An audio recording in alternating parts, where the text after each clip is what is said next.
روزے کی حالت میں دودھ پلانے والی عورت کی رعایت کا کیا حکم ہے؟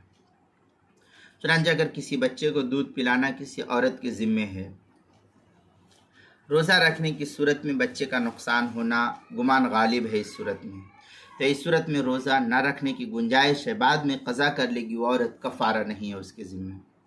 اور اگر دودھ پلانے کا متبادل انتظام موجود ہے تو اس صورت میں روزہ رکھنا لازم اور ضروری ہوگا اس عورت کے لیے۔ فتاوی شامیہ میں ہے فصل فی العوارض المبیحۃ لعدم الصوم او مرضیہ اما کانت او زائران علی الظاہر خافت بغلبۃ الظن۔ اس طریقے کے الفاظ ہے فتاوی شامی جلد نمبر 2 صفحہ نمبر 422 پر اس کو نقل کیا گیا ہے، وہاں دیکھا جا سکتا ہے۔ اسی طریقے سے جو ہے روزے کے مسائل کا انسائکلوپیڈیا، اس کے حروف تہجید دال، عنوان ہے دودھ پلانے والی کی رعایت، صفحہ نمبر 89 پر جو ہے اس کو نقل کیا گیا ہے۔